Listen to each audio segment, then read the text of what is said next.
and weakness. Russia will never demonstrate that. It is something that we will never demonstrate. Those who cherish the dream of inflicting a strategic defeat of us, let them know that. And those speaking actively about that, well, some of them are far away, others, have passed away.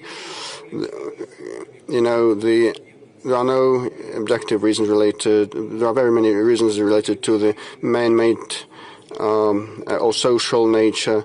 So it's no use spending forces and energy on artificial, contrived contradictions. This is wasteful and silly. International security is so multifaceted and indivisible that no delimitation of values can split it. Only meticulous, all-round work with the involvement of different partners, building upon creative approaches, can help resolve this very complex security equation in the 21st century. And there are no more or less important elements. It is all resolved in concert. As a whole, our country has been upholding for the indivisibility of security principle. I said on many occasions that security of some countries cannot be at the expense of others. In this case, there will be no security for anyone. Saying this principle coming into play is something that will fail. To do the euphoria of those who had lust for power, who believed themselves to be the winners of the Cold War, brought about the desire to impose unilateral ways and approaches and their thoughts about this current situation, and that gave rise to many conflicts like the Ukrainian ones, and became the root causes of many conflicts in the late 20th to the early 21st century. Now no one is safe as a result of that. We should come back to the origins and correct the mistakes made, but the indivisibility of security today, unlike in late 80s and early 90s, is a much more complex phenomenon. It's not only about the military and political balance and the consideration of each other's interests. Our security, the security of humankind, depends on our capability to respond to challenges that stem from man-made and natural disasters, technological development, new rapid social demographic information developments. All those things are interrelated, happening on their own in an unpredictable way, having their own intrinsic logic and laws, and sometimes not in coordination with the will and expectations of people. The humanity risks to be left behind in this situation as a side observer, not being capable of ruling the situation or managing the situation. This is a systemic challenge for all of us. And definitely this is an opportunity for all of us to work together. There are no off-the-shelf answers, but I believe that to resolve global challenges, we need first to approach them without this ideological predetermination, without didactic tone. In this spirit, I'll explain how it is done to you. Secondly, it is important to understand that this common, indivisible affair that requires joint work of all the countries and nations, each culture and civilization should make their own contribution, because allow me to reiterate, on our own, nobody knows the right answer. It can be fostered only in the process of joint constructive search, by uniting and not dividing our efforts and national experiences of different states. Allow me to repeat myself. Conflicts and clashes of interest have existed and continue to exist, and they will exist. The issue is how we solve the multipolar world, as I've already mentioned, is the return to classic diplomacy, where the key to resolution is through mutual understanding, mutual respect, and not coercion. Classic diplomacy was able to take into account the viewpoints of different entities of international life, this complexity of concerts of multiple powers. But in due time, it was replaced through Western diplomacy of monologue, of endless lessons and demands. And instead of resolving conflicts, they started pushing forward their own narrow interests, considering any other interest unworthy of attention. Should we be surprised that instead of resolving conflicts, they've provoked further escalation of these conflicts, and they're passing to the bloody armed phase, turning into humanitarian catastrophe? By acting like this, we cannot solve a single problem. And over 30 years, there have been endless examples of that. One of them is the Palestinian-Israeli conflict, that through the script of Western unilateral diplomacy, fully overlooking history, tradition, identity, the culture of people living there, they can't solve. Just as they can stabilize the situation in the Middle East, which in turn continues to degrade. And we're taking a closer look at the initiatives of President Trump. But I believe there could be light at the end of the tunnel. Horrible example is the Ukrainian tragedy. It's pain for both Ukrainians and Russians, for all of us. The reasons for the Ukrainian conflict are well known to anyone who has gone far enough to look at the back history of its current, most critical stage. And I will not repeat myself. I'm sure that everyone here is well aware and understands my position on the issue. I have voiced it many, many times. But we also know something else. Those who encouraged, goaded, and armed Ukraine, stirring it up against Russia, for decades fostered rampant nationalism and neo-Nazism, simply couldn't care less, not only for Russian interests, but for Ukrainian interests either, for true interests of the people of that country. They have no remorse for that people.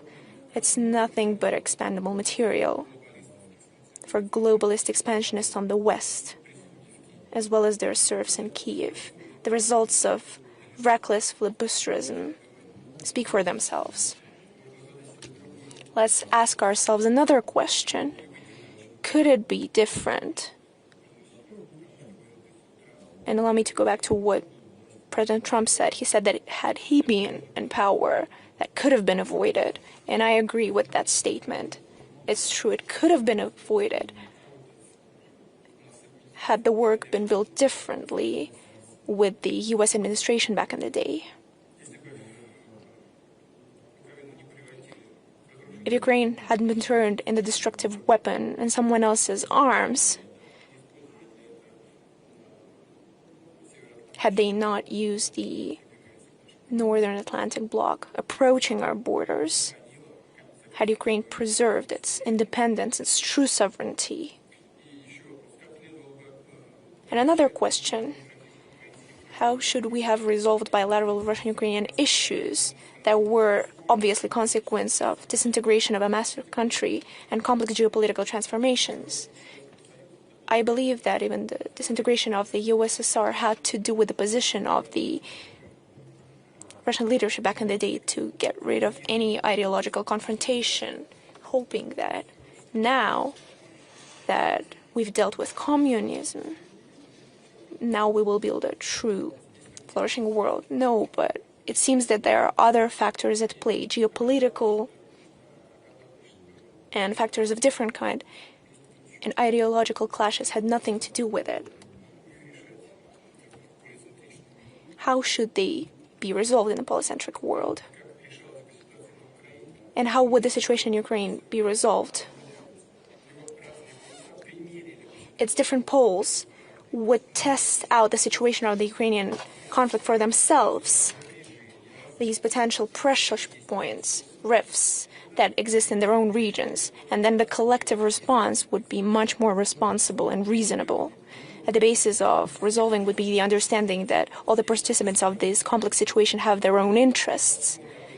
They're grounded in objective and subjective circumstances. They must not be overlooked. Efforts of all countries in their quest for security and development are legitimate. Of course, this applies for Ukraine, for Russia, and for all our neighbors. It's the states of the region who should have the final say in creating the regional system. It's these countries who have the best chance at agreeing on a universally acceptable model of cooperation because it affects them directly. It is of their vital interests. For other countries, this situation in Ukraine is a bargaining chip in a different, much larger game, their own game. And generally, that game has nothing to do with specific issues of countries or in this case, for that country or those countries involved in the conflict.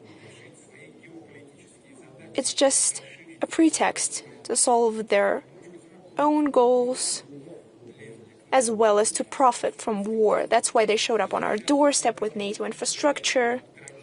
For years they sat idly by, gazing at the Donbass tragedy, the genocide, at the extermination of Russian people at our ancestral historical lands that started in 2014 after the bloody coup d'etat in Ukraine.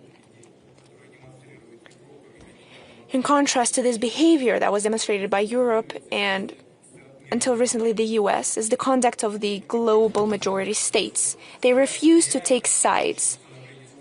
They aspire to truly contribute to the creation of a just world, and we're grateful to all the states who in recent years have taken genuine effort to try and find a way out of this situation.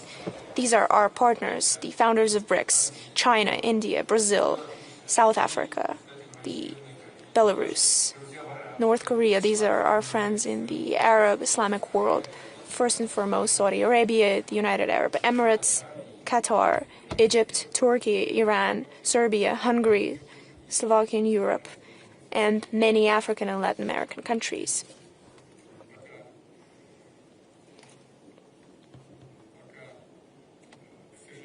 Unfortunately, so far we haven't been able to stop the hostilities, but the responsibility for that lies not on the majority for this inability, but on the minority, first and foremost Europe, who continue to escalate the conflict. And I believe there is no other goal over there. At the same time, I believe that goodwill shall prevail, and we have no doubt about this. I believe that the situation is changing gradually in Ukraine. No matter how brainwashed people may get, there are still some shifts in their ideology, and in other parts of the world as well. At the same time, the phenomenon of the global majority is a new development in the international life. Allow me to say a few words about that as well. What is its purpose? That the overwhelming majority of states is aimed at implementing their own civilized interests, the main of which is its balanced progressive development. And it seems that it should be natural, that's how it's always been. But in earlier eras, the understanding of these interests was distorted with morbid ambitions, with selfishness, with the influence of expansionist ideologies. And now, the majority of states and nations, that very same global majority, understand their authentic interests. And most importantly, they feel strong and confident enough in order to uphold these interests despite the external pressure. And I should add, by promoting and defending their interests, they're ready to work together with their partners. That is to say, to translate international relations, diplomacy, integration into the source of growth, progress, and development. The relations within the global majority is a prototype of political practices necessary and effective in a polycentric world. This is pragmatism and realism, rejection of bloc philosophy, absence of rigid, dictated commitments, models where there are senior or junior partners. And finally, it's the ability to align interests that don't always coincide, but at the same time, they usually don't contradict one another. So the absence of antagonism is the main principle. We see a new wave of de facto decolonization that is gaining momentum, where former colonies, aside from statehood, also gain political, economical, cultural, and ideological sovereignty. And in this context, another important date is very important to note here. We celebrated 80 years since the creation of the United Nations organization. It's not just the most representative, universally political structure of the world. It symbolizes the spirit of cooperation, alliance, brothers in arms that helped in first half of former century to unite our efforts to defeat the greatest evil in history, the merciless machine of extermination and enslavement. And of course, the decisive role in this joint victory belongs to the US. Just take a look at the number of victims of the anti-Hitler coalition and everything will become clear. The UN, of course, is the legacy of victory in the Second World War. To this day, it is the most successful experience of creating the international organizations through which we can resolve the most urgent world problems. And we often hear that the UN system is paralyzed, that it's in crisis. It's become the common position. Some even go as far as to say that it has become obsolete and it should be radically reformed. Yes, of course there are a lot of issues in the work of the UN, but we do not have a better alternative than the UN. We have to admit that the problem is not with the UN because its potential, it's virtually endless. The issue is how we, ourselves, these united, and although more often than not now disunited nations, use these opportunities. Of course, UN is facing certain challenges. Just like any other organization, it needs to adapt to changing realities. But in the process of its restructuring, configuration, it is especially important not to lose sight or twist the main idea of the organization, not just the one that was embedded when creating the whole UN system, but also the newfound idea that has arisen in the process of its complicated development. We should recall that since 1945, the number of UN member states has practically quadrupled. The organization that has come up at the initiative of several largest countries during the decades of its existence has not just expanded, it has absorbed many different cultures and political traditions.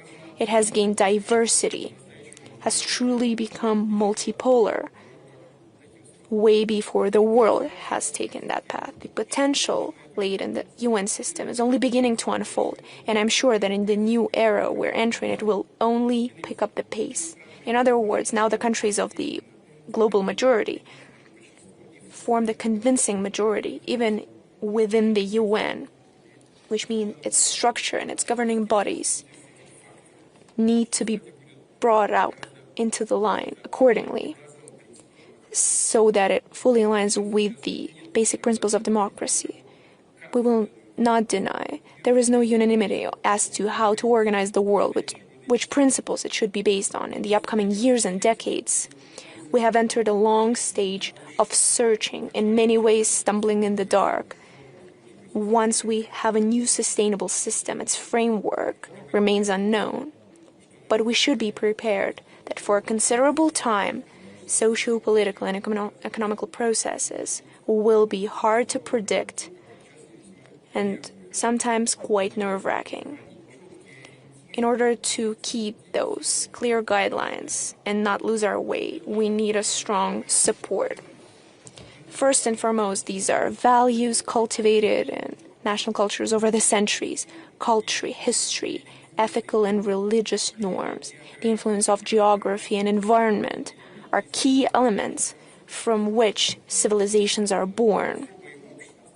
Special entities that have been created over centuries that determine national identity, value orientations, traditions, all that serves as a guideline, allowing us to find our way and allowing us to weather the storms of rough waters of international life. Tradition is a very distinctive, unique thing. Everyone has their own, and respect for traditions is first and foremost a condition for a prosperous development of international relations, as well as resolution of arising issues. The world has withstood the efforts of unification, of forcing of so-called universal model that went against the cultural and ethical traditions of many nations. Back in the day, the Soviet Union indulged in it, trying to impose its political system. We're aware of it. And I don't think anyone will try to argue that. Then the US took over. But the Europe has come up big as well. But in both cases, nothing was achieved. Perfunctory, extrinsic, artificial, something imposed doesn't last long. And those who have respect for their traditions usually doesn't encroach on others. Today, against the backdrop of international instability, it is especially important to lay your own groundwork of development that is independent on the international whirlwinds. And we see how many countries and nations turn to these foundations. And it's not only happening in the global majority states, but in Western societies as well. If everyone operates and follows these principles, taking care of themselves without wasting effort on unnecessary ambitions, turns out that getting along with others becomes much easier. I would like to give you an example of cooperation between Russia and the US. Of course, our countries have a lot of differences, and our views on many world issues differ. And for large powers, it's natural, it's normal. Most importantly, it's how we overcome these differences. And the current White House administration speak directly, firmly, using point-blank statements without being hypocritical.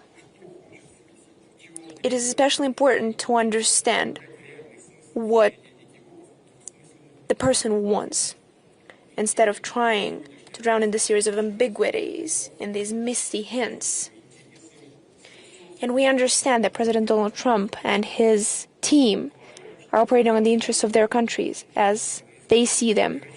This is a rational approach, but at the same time, we need to admit that we have the right to operate based on our own national interests, one of which is the restoration of full format relations with the US. And no matter the differences, if we treat each other with respect, then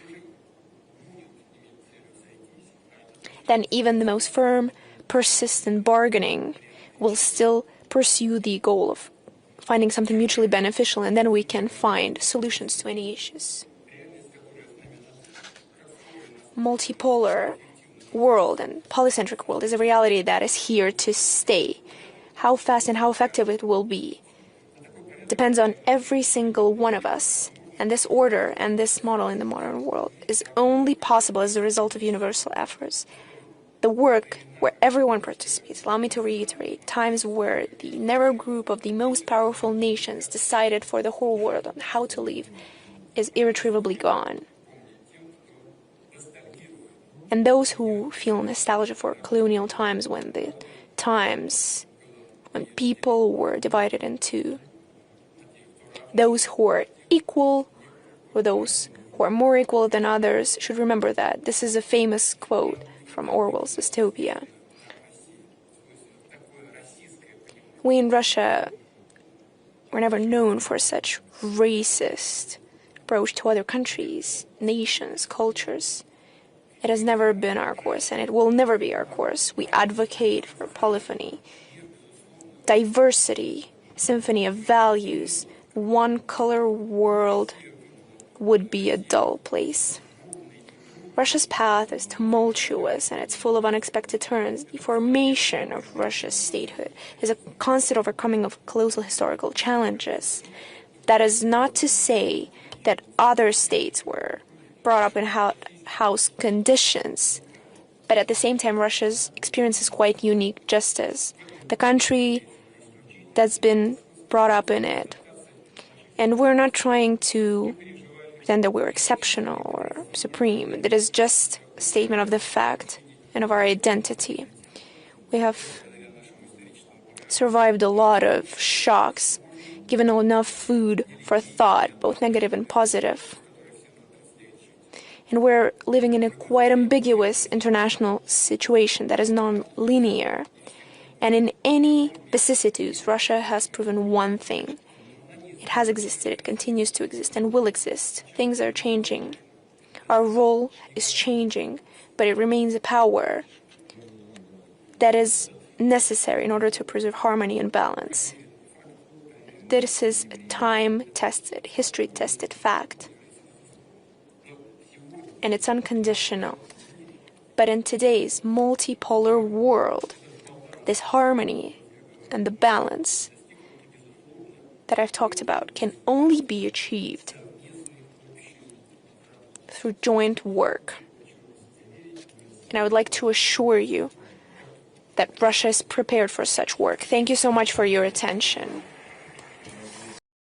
Block, but currently things have changed, and now I may be facing a dilemma whether I should act in this or that way.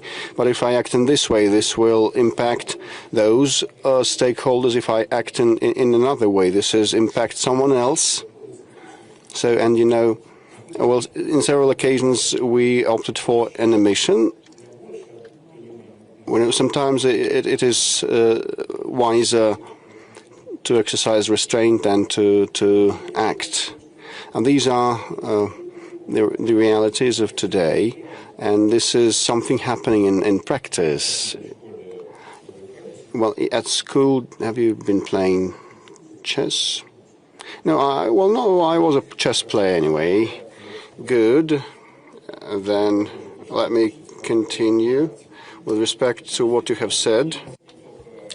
Regarding the practice, not just the theoretical analysis of change, but the practical actions cannot be the same as they used to be, and certainly the preceding decades. Many relied on the institutions, different international organizations, structures, and structures within the states that were adopted and adapted to solve certain problems, and many experts. And we discussed that too at the Valdai discussion club in the previous days, say that the institutions, for certain reasons, become weaker or even lose their efficiency. And the leaders, the heads of states, now have to assume much more responsibility than before. In that respect, I have a question to you. Are you feeling, being an Alexander I at Congress in Vienna, who was personally negotiating the New World Order, being alone?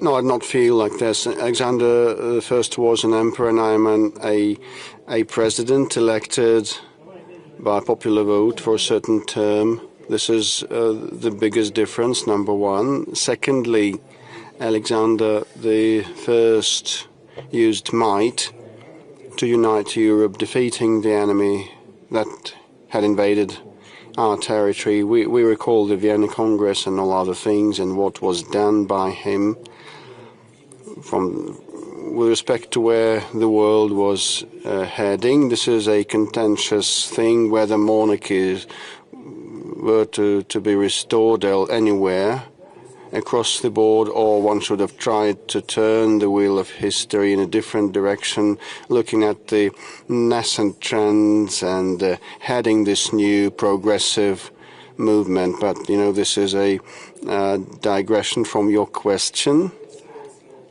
Apropos, as regards contemporary institutions of nowadays, they have degraded when some countries of the collective West tried to use and capitalize on the situation that came into play after the Second World War and the end of the Cold War, proclaiming themselves the winners in the Cold War, and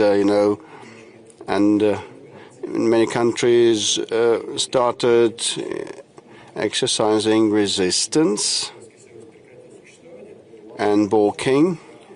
And the West, after the Soviet Union ceased to exist, Western structures injected very many manpower in governing bodies of the ex-Soviet republics, and they acted. Those new staff members acted in a very crude manner and blunt manner.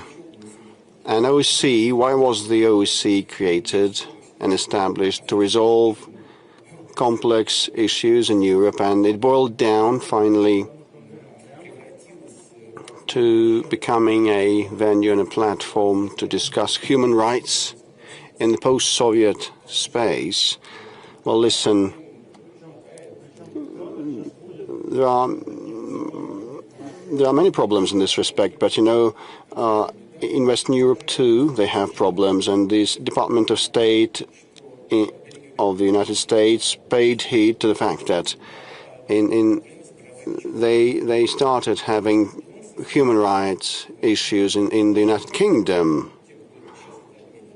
Well, let them live happily. But you know, those problems existed before, and those professional organizations started handling Russia and the post-Soviet space, but this was not the original mandate of theirs, and it became pointless. The original mandate in the previous frame of reference with the existence of the Soviet bloc and the Western bloc was different, and these institutions degraded because they stopped doing what they had been created for. But no other option than looking for consensus-based solutions, and trade-offs exist. And we came to understand gradually that some institutions were to be established to resolve different matters, not the way our Western colleagues and counterparties tried to resolve them, but, building upon consensus. This is how Shanghai Cooperation Organization was established. Well, originally, it was about sorting out the borderline disputes between the former Central Asian republics of the USSR and China, and it proved efficient, very efficient, and we started expanding its mandate, and it lifted off, and gradually this is how BRICS came into existence. I received the Indian Prime Minister and the Chinese President, and I suggested we should have a RIC format, tripartite format, and we agreed to get together on a regular basis and engage our foreign ministers, and we kicked the ball rolling, and despite some of the minor problems that they had between themselves, some of the issues, anyway, this platform, this organization proved efficient, and no one wants to bulge out or press ahead with their interests. And everybody got to understand that balance should be struck, and Brazil and South Africa volunteered to join, and BRICS was established. So these are natural partners united by one and the same concept of how to find solutions to different problems in a mutually acceptable way. And, I mentioned regional entities in my intervention, and their authority and clout have been growing. This is the guarantee that this new complex multipolar world has all the chances to become sustainable. In your presentation, you used a very nice metaphor about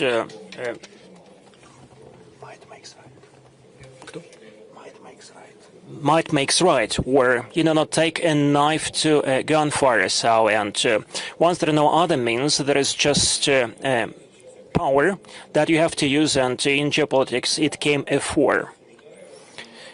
A lot's been discussed, and we did that, and a whole session was dedicated to that topic, what the new war is about, the modern war. For sure it has changed. What is your take as the commander-in-chief, as a major politician? What is different? What has occurred to the war? Well, this is a very specialist question. Still, it is very important. Most importantly, in the first place, non-military ways of resolving military issues have always existed, but now with the advent of state-of-the-art technologies, they acquire new meanings like information attacks, cyber attacks, trying to impact political consciousness and sentiment of a potential foe nation, and attempts to see the degradation of this public sentiment, and now we're seeing the revival a renaissance of a Russian tradition. Girls, start wearing Russian folk garments when they get together. This is something that makes me happy. I rejoice over that, despite any attacks to putrefy, make our society putrefy. They never succeed.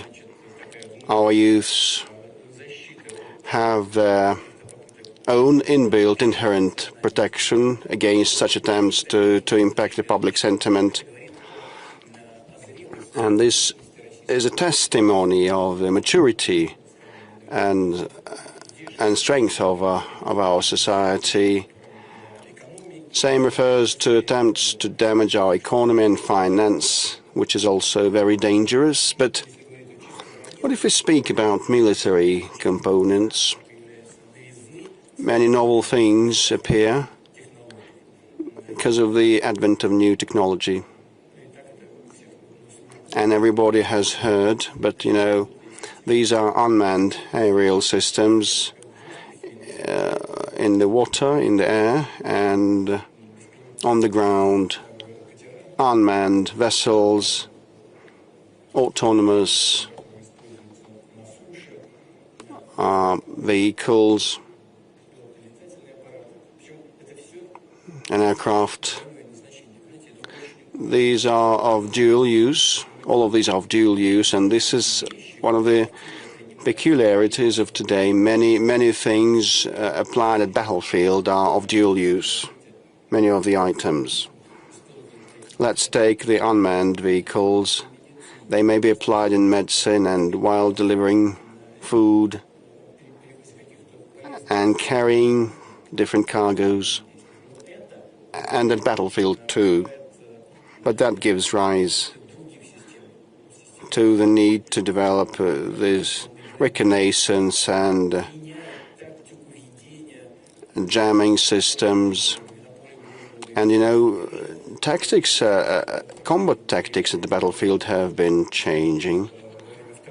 So the tanks are used in a different manner now, not for the sake of breakthroughs, but to provide support to the infantry from hiding places and stations. But the pace of the change is what matters. Many things change over 1 week or over 1 month. We may apply something, but all of a sudden, like long-range, high-precision weapons become less efficient. Why so? Because the adversary has been applying the electronic jamming systems, and we need to find an antidote in several weeks, and that happens incessantly at the battlefield and in R&D centers. This is the pace of state-of-the-art change and the rapid change we're seeing today of the current warfare. Everything has been changing apart from one thing. The bravery, the courage and heroism of the Russian soldier remain unchanged, and we take pride in that, enormous pride. When saying Russian soldier, the Russian soldier, I'm referring to all sorts of ethnicities and different creeds and different ethnicities stand up to that, saying that I am a Russian soldier, they say. And this is true. And Peter the Great said, "Who is a Russian? If you know, okay, but I'll tell you, unless you don't know, a Russian is someone who loves Russia and who serves his country." Thank you so much. Well, regarding kokoshniks or the women's headwear, I understand, and I will dress like that next time. Mr. Putin, You spoke about the speed of change, the pace of change, and really this is very tremendous. And everything is changing so rapidly in the civil sphere and in the military sphere, but probably in the upcoming decades, that would be like that. But 3.5 years ago, when the special military operation was started, some criticism was voiced regarding the Russian army, regarding the Russian state, that we are lagging behind in some aspects. And some failures that occurred were due to that. All that period of time, have we catched up? And secondly, once we're speaking of the Russian soldiers, at the moment, what is the situation on the front line? What is your take? Well, most importantly, it's not that we lag behind, but, we ain't seen some of the novel things. Not that we wanted to do something, but we failed to do that on time. Some things are brand new for us, and this is my first point. My second point is that we've been waging a war. We've been manufacturing the military hardware. But, on the other side, very many countries, all NATO countries, have been waging war against us. All of them put together, and there are instructors, unfortunately, who actually participate in the hostilities. They established a special center in Europe that has been providing the support to the Ukrainian army, feeding information and intelligence data from satellites to them, training them, supplying arms, and the instructors participate not only in the training but also in the decision making and the implementation of these decisions. Definitely, this is a formidable challenge for us. But the Russian army, the Russian state, and our defense industry has adapted themselves quickly to this new challenge, and we have been rising up to this challenge. It's not an overstatement or bragging to say that currently this army is the most combat effective with respect to the degree of training and technical capabilities and the knowledge to apply those capabilities and supplying new prototypes of items to the front line, and the tactics also. We're quite knowledgeable. We excel. This is the answer. Our interlocutors and your interlocutor across the ocean have renamed the Defense Department into the Department of War. Probably the same thing, but there are nuances. Do you think the names matter? Well, I don't think. Probably not, or probably as you name the ship, so it sails. So probably there is some point to it. But, this sounds quite, a bit aggressive. The Department of War, ours is the Ministry of Defense, so this has been our tenet. We don't have any aggressive intentions against third countries. Our defense ministry aims at providing for the security of the Russian state and the people of Russia. And he says that Russia is a paper tiger? A paper tiger. Well, I've said that Russia has been waging a war not against Ukraine, but all NATO countries put together. So if we speak... Well, you've asked me what has been happening on the front line, battlefield line. I'll come back to the Tiger thing, but all along the battlefield line, our troops have been advancing.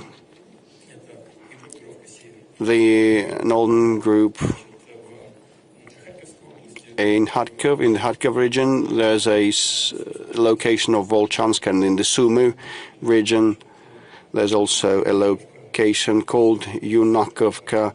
It has been transferred to our control, and we have taken half of Volchansk. I think it is a matter of time. The other half will be retaken soon, and a security buffer zone is being established in a firm and resolute manner, as planned. The western group of our troops has virtually fully, well, two-thirds of Kupiansk have been taken, which is a location where we have seized the center, and the hostilities have moved to the south. Another major location called Kirovsk has been transferred to our control, and the southern group of our troops has entered the city of Konstantinovka.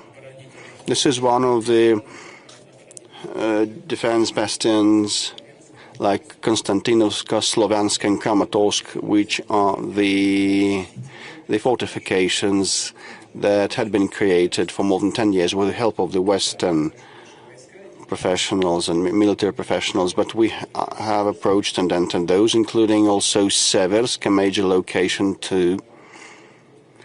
And the hostilities are ongoing there. The central group of our army has been quite active and efficient in operations, and they have entered the location of Krasnoarmeysk, the south of it.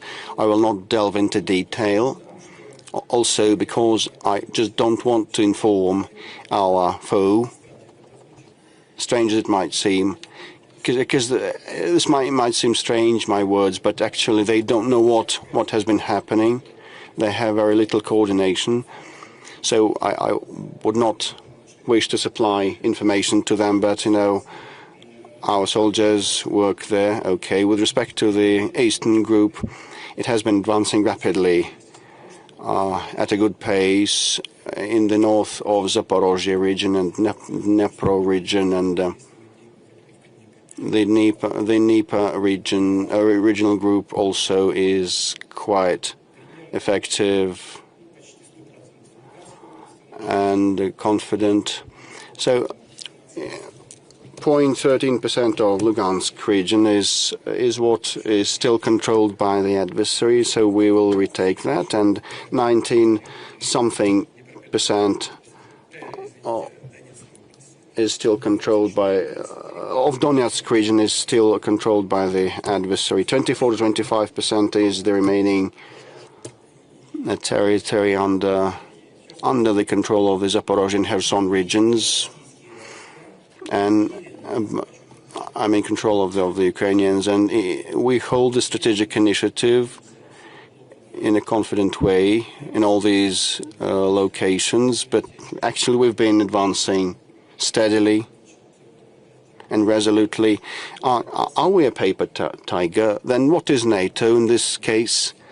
What is NATO like if we're a paper tiger? Okay. The main thing for us is to maintain our confidence, and we are confident. Thank you so much. You know, there are such toys that you make out of paper and to make a tiger. I do think that next time you meet President Trump, you can give him such a toy. So we have our own relationship, and we know what to give one another, and we treat these things with calm and ease. I don't know whether it was irony or what the context was, you know. Well, he uttered that and talking to his interlocutor like the paper tiger. Okay, then what followed? Go and get to grips with this paper tiger, he might have said, you know, but things on the ground are different.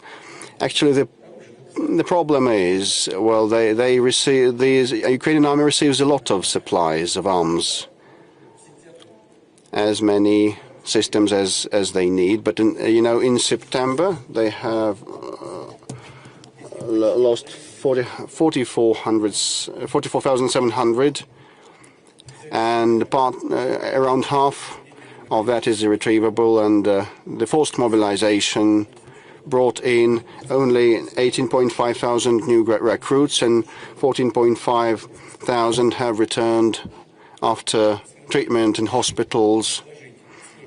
If you add the mobilized ones and the returnees and all those who they lost, it's minus 11,000 per month. So they cannot replenish their reserves on the front line, but they see their army dwindling. If we take January to August, this span, 150,000 people have deserted, and they have recruited 160,000 more, but 150,000 of defectors is a lot. And, you know, given the current casualties, that means that they have only one alternative, reducing the mobilization age, threshold age, but this will not yield good results. According to our and by Western specialists, this will hardly give or yield positive results because they don't have time to train their newly recruited soldiers, because our troops keep advancing day after day. So they cannot entrench themselves or train the military personnel, and you know their casualties exceed the inflow. So they'd better the Kiev leadership would better think of how to come to terms, and we proposed that on many occasions. Do we have enough personnel for everything? We have a lot of these. We also have casualties, but you know they are much lower than the ones of the Ukrainian forces. And you know, our recruits are volunteers. They volunteer. They come to the draft stations on their own will. We don't have any forced mobilization, any compulsory mobilization, unlike the Kiev regime. This is not what I have invented. This is objective, real data, and the Westerners also prove that. January to August saw 150,000 of defectors in Ukraine, because they snatch people in the street and afterwards they flee the battlefield, and we call on them to surrender, but you know they are destroyed by punitive squads or UAVs, kill them, controlled by mercenaries who do not care for Ukrainians. So their army is very, very, very bare bones. The elites don't participate in the hostilities. They just send their people to be slaughtered. This is why that many defectors. You see, we also have these, and it usually happens in armed conflicts, but it never compares to what they have. Similar to their kinds, it's just singular cases. That's where the problem comes from. Maybe they can lower the conscription age to 21 or 18. This will not solve the problem. This is what has to be understood, and I hope that this understanding will come to the leaders of the Kiev regime, and they will find it in them to sit at the negotiation table. Thank you. Dear friends, please ask your questions. Ivan Safranchuk from the front. Mr. President, thank you for your very interesting introductory remarks. And you already set this really high standard for this discussion as you spoke with Fyodor Lukyanov. Let me clarify, those cardinal changes that were going on in recent years, were you surprised by anything? Were you surprised by the rapid desire of some of the Europeans to start this confrontation with us? Some of them are no longer ashamed to be participating in Hitler's coalition. Some of those things you could not even imagine. Were you surprised in terms of how it was even possible? And you mentioned how in the world of today You have to be ready for anything. Anything can happen, but quite recently, it seemed like the situation was more predictable. Was there anything that surprised you? First of all, you see, as a whole, overall, no. There was nothing much surprising. Because I could imagine how it could look, but you see, I was quite taken aback by the readiness and this desire to fully review that used to be positive in the past. You see, first of all, they've taken these very tentative steps and started to compare the Stalin regime with the fascist regime in Germany, Hitler's regime. They started putting them on the same shelf. So they've tried to bring up to surface the Pact of Molotov and Ribbentrop. They've spoken about the Munich deal of '38 as if they've started to forget about it, as if it never happened. The Prime Minister didn't come to London, shaking the agreement with Hitler when descending the plane, saying, "I bring peace." But even back in the day, the UK had people who said that now war is inevitable. That was Churchill. So Chamberlain said, "I bring peace," and Churchill responded with, "War is inevitable." So that was the estimation back then. They talked about the Molotov Pact. They said that Soviet Union was coercing with Hitler, but you were the ones who coerced with him the day before. And they're still acting as if it never happened. Perhaps they can try and spread propaganda, try to brainwash people, how these things don't align. But when it comes to it, we know what really happened. So that was the first part. But as we go on, the more the merrier. Not only have they tried to compare Stalin and Hitler, they've also tried to fully forget the results of the Nuremberg process, which is quite concerning because these are participants of a joint fight. And this Nuremberg process was a joint effort. And it happened in order to avoid repetition of anything like that in the future. They started eradicating monuments to Soviet soldiers who fought Nazism. I understand that there were some ideological factors at play, but as I've already said, the Soviet Union also led the policy of trying to impose political system in Eastern Europe. That is clear. But people who fought Nazism, they laid down their own lives for it. And they weren't at the head of Stalin regime. They weren't in charge of anything. They've simply paid with their own lives, trying to defeat Nazism. And so on and so forth. And this is what shows that there is no end to their rhetoric, but only because it has to do with Russia. They need to set certain arms to it. And when I've come up on stage, I've taken a book with me. I wanted to read something to you, but what I wanted to say,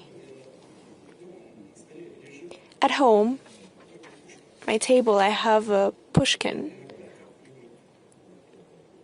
book of his works, and sometimes when I have a free couple of minutes, I like to open it because it's quite an immersive, interesting reading, but also to truly immerse myself in that atmosphere, what these people lives looked like, what they thought. And just yesterday I opened this book, I perused through the pages, and I found a poem. Everyone, at least the Russian part of the audience, knows the poem of Mikhail Lermontov-Borodino, "Please Tell Me, Uncle." We wasted no time, of course, but I never understood that Pushkin wrote on the same subject as well. But then I took a look at it and I was very impressed by it, because you get a feeling like Alexander Pushkin wrote those very same lines just yesterday, as if he looked at me and said, "Oh, you're about to discuss the Valdai Club. Please take it with you so you can read it aloud to everyone there, my thoughts on the matter." So I was hesitant to do it. But if you allow me, I have a book with me. It's quite curious.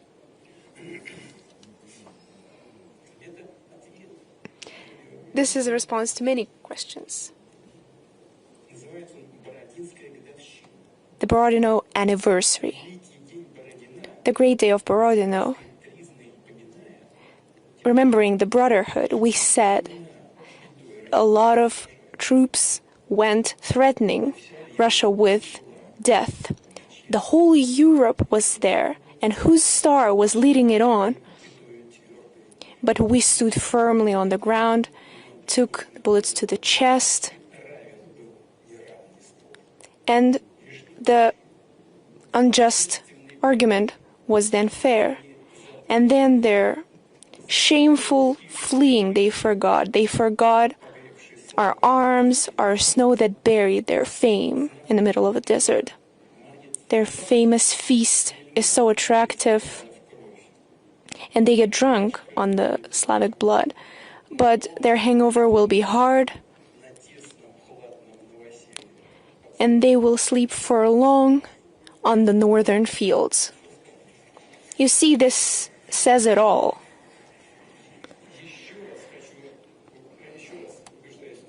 Once again, I find proof that Pushkin is our everything. And after that, he went even further on. He was so inspired, but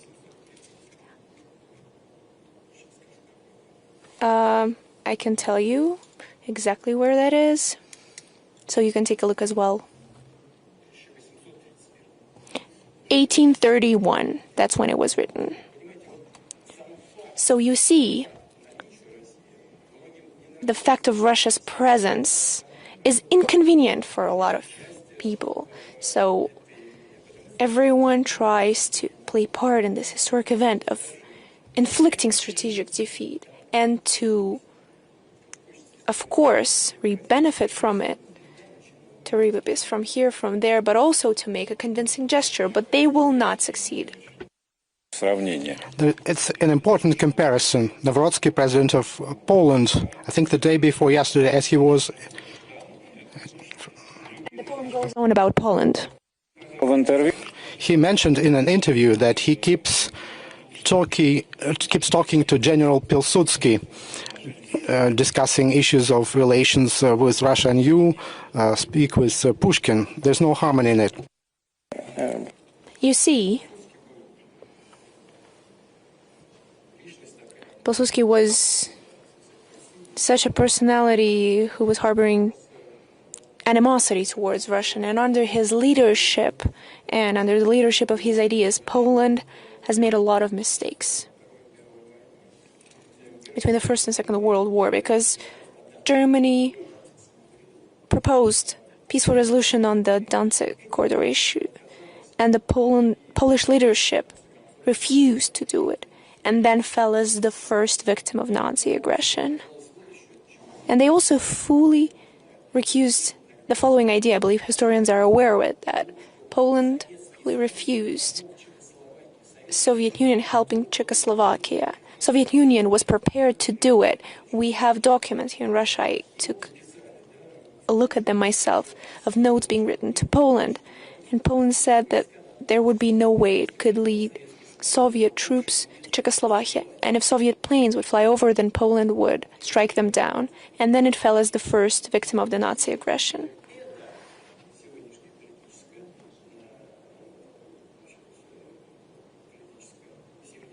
So if this political family of the highest rank in Poland remembers that fact, understanding all the complexities and the intrinsities of historical eras, and takes that into account, and truly considers those mistakes, then it could be beneficial. I have a suspicion that he had a different context. Okay, further questions, please. Professor Marandi from Iran. Thank you very much for the opportunity, Mr. President, and I thank Valdai as well for this excellent conference.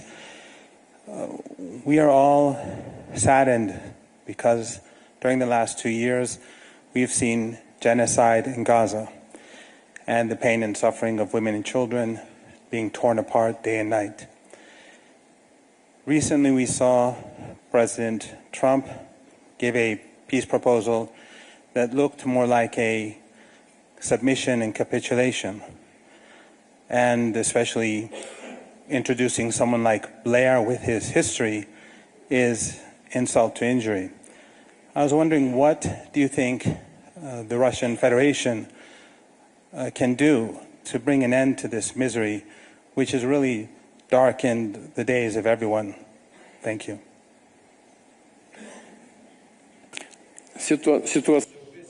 The situation in Gaza, it's a truly horrific event in the modern history of humanity.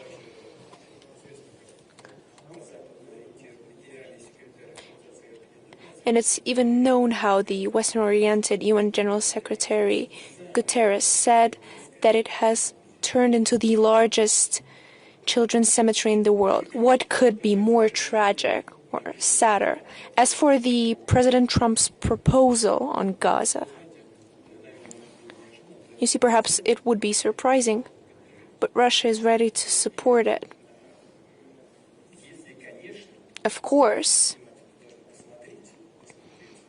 after taking a detailed look at this proposal, if it leads to the final goal we have continuously spoken about, Russia has continuously, since 1948 and then 1974, when the subsequent resolution of the UN Security Council was introduced, advocated for the creation of two states, of Israel and Palestine. That is the key to the final resolution of the Israeli-Palestinian conflict.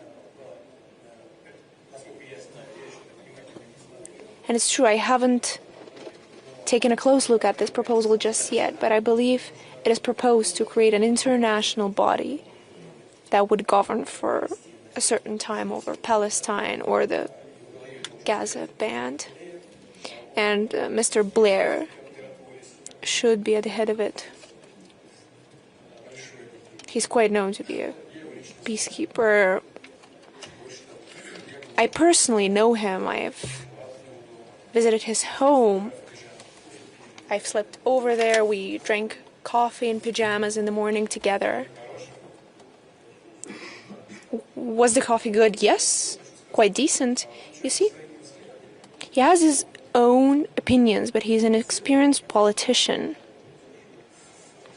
And overall, if you direct his action in the peaceful track, his experience, his knowledge, he could play a positive role. Of course, there are certain questions. How long this international administration would be in power? And then how and who will transfer this power? There is a mention of transfer of power to the Palestinian administration. In my opinion, everything should be handed over to President Abbas and the current administration of Palestine. Perhaps it could be an issue trying to solve security concerns, but as far as I understand from the colleagues who spoke to me about it today, there is a possibility of transfer of control over the Gaza Band to the local militia in order to ensure security. Is that really such a bad idea? I believe that is good. We just have to understand how long the international administration will reign there? What is the time frame previewed in order to pass over the civilian power, as well as any security issues? And what is especially important, I believe, which has to be supported. There was a mention of liberating all the hostages that Hamas is keeping, as well as liberating a lot of Palestinians from the Israeli prisons. Here we have to understand how many Palestinians can be released in what time frame, and especially what is especially important, what is Palestine's opinion on that, as well as the countries of that region, the whole Islamic world, and Palestine, Palestinian people, and of course I mean Hamas. There are different approaches and opinions about Hamas.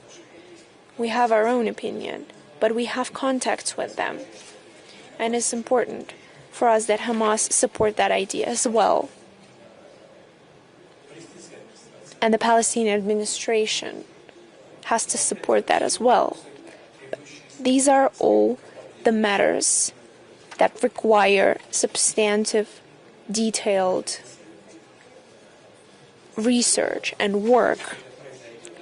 Overall, if we manage to make it happen, this will be a significant step forward towards resolving this conflict. But in our opinion, I would like to reiterate, any substantive decision can be made with the creation of Palestinian state.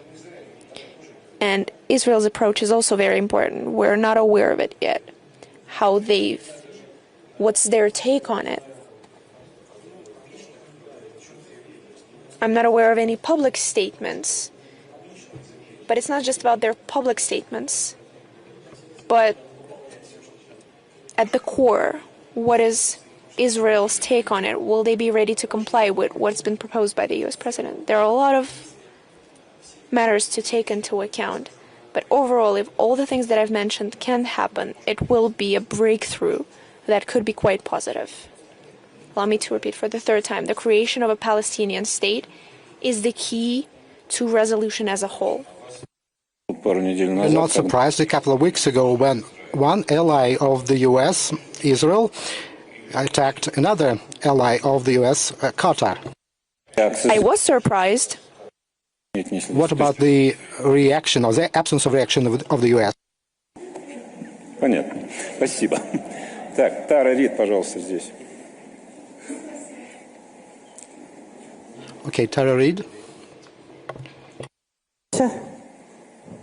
President Putin, it's a tremendous honor to speak to you.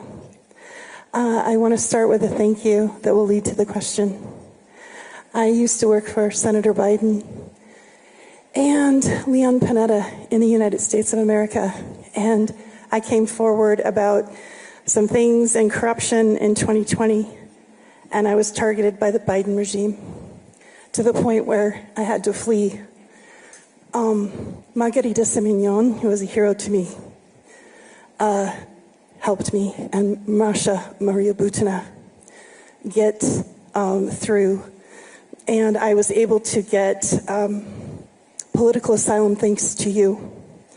And with your collective effort, you saved my life. So thank you. I was a target, and my life was in immediate danger. What I can say about Russia is Lublyo Russia. I have found it to be beautiful. The propaganda in the West was wrong about Russia. I love Moscow. The people have been very warm and welcoming.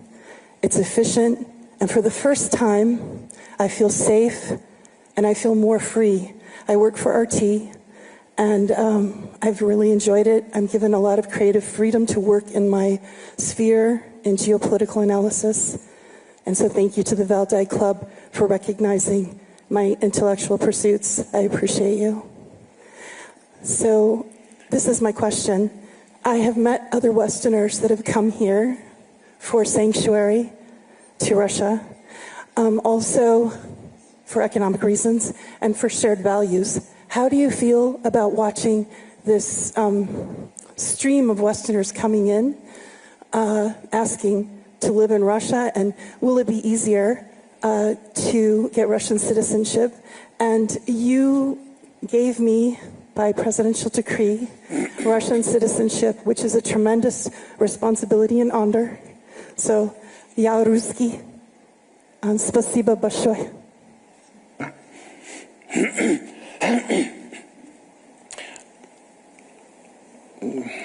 Вы сказали о... You've mentioned common values and how we treat people who come from different countries wanting to live here, who share these common values with us. You see, in our political culture, there have been a lot of good, a lot of questionable, and the identification document of citizens of the Russian Empire, there was no such field as nationality. Soviet passport had that, but the Russian one didn't have that. It had a religion. There was a common value, a religious value, belonging to Eastern Christian religion, Orthodox religion. Of course, there were other values, but this was the one that determined what kind of values you shared, which is why today it doesn't matter whether someone comes from the East, from the West, but if they share our values, this is our person, and that's how we're going to treat you, which is why you feel the way you feel.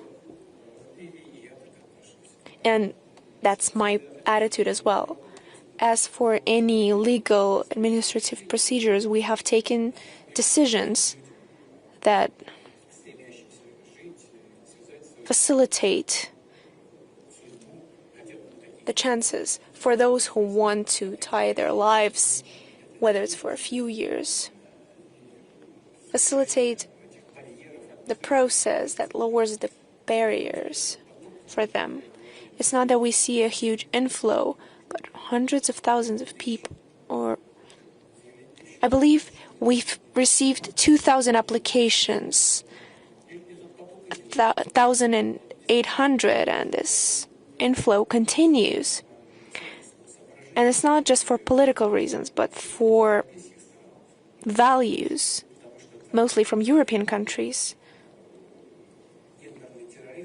Their gender terrorism that they're conducting towards children. Not a lot of people can tolerate it, so they're trying to find safe havens, and they find themselves here, and we will continue to support them as far as we can. You've also mentioned, I've taken note, I love Russia. You and I have a lot of common. You said I love Moscow, and we have a lot of common because I love Moscow as well. So let's operate on that. For someone born in St. Petersburg, that's worth a lot. That's a revolutionary event. Mr. President, to follow up on that question, a couple of months ago there was this really unique piece of news that at the front lines of the special military operation in Donbass, an American citizen perished who fought on our side, Michael Gloss, who was the son of the deputy head of the CIA. An American already attracts attention, especially from such a family. Were you aware of him prior to when it has become known publicly? No, I was not aware of it. I found out when there was a draft decree on him acquiring a medal for bravery. And I will be very frank, I was quite surprised. He had complicated parents. His mother is the acting deputy of the investigative branch of the U.S. His father is the retired Navy officer in charge of one of the largest companies supplying Pentagon. So it's not your usual family. I was not aware of any of that. But you see, a colleague was just speaking about her points of view, how she found herself here, and he found himself here for the very same reasons. When he tried to enter the university, his parents were not aware. He came to Turkey, then he came to Moscow. He came to the inscription office, and he says that he shares the same values as Russia. Human rights, person's right to his own language, to his own religion. He advocates for human rights. And Russia fights for the very same values. And he's ready and he wants to fight for those values with an arm in his hands. He received special preparation. He wasn't just conscripted in the armed forces, but in the elite branch of armed forces, in the air defense forces. Of course, they're all fighters. He was fighting at the forefront. And he fought courageously. He was heavily wounded. He received a strike wound together with his friend in battle. Another friend pulled them out of a burning vehicle, receiving 25% of burns across his body. He pulled them out, carried them to the woods, and just imagine this young man of 22 years old, bleeding out himself, tried to provide first aid to his friend who was wounded. Unfortunately, Ukrainian UAV noticed them, launched a mine, and both were killed. I believe that these people, they are the core of the MAGA organization who support the current Trump administration because they fight for the same values as himself. They are like that, and he's like that as well. What's that they sing in the anthem? The U.S. is the land of the brave. So he truly proved with his bravery, with his behavior, he laid down his life. And a significant part of U.S. citizens can be proud of him. How this U.S. citizen that we just spoke about, I've handed over this medal to Mr. Witkoff, and when we did that, I've asked to come, and they did come, his brothers in battle, and the head of the Air Defense Forces, as well as the brigade commander, the commander of the group, the very same officer who took him out of the burning vehicle and who, just as I've mentioned, were basically wounded. 25% of his skin was burned. And then he recovered and he went back to the battlefield, by the way. So yes, just recently, at the initiative of the Donetsk People's Republic Initiative, one of the schools in Donbass was awarded the name of the American and Russian soldier. That is the school with specialization in English language, and we will do everything so it stays in great condition, as well as other schools in Donbass. We will give all our special attention to it. So that's the kind of person we are talking about. His family and the country who supports his points of view can be proud of him. Anton Khlopkov. And overall, I've spoken about people of different nationalities. who consider themselves Russian soldiers. Despite being American, he was a Russian soldier.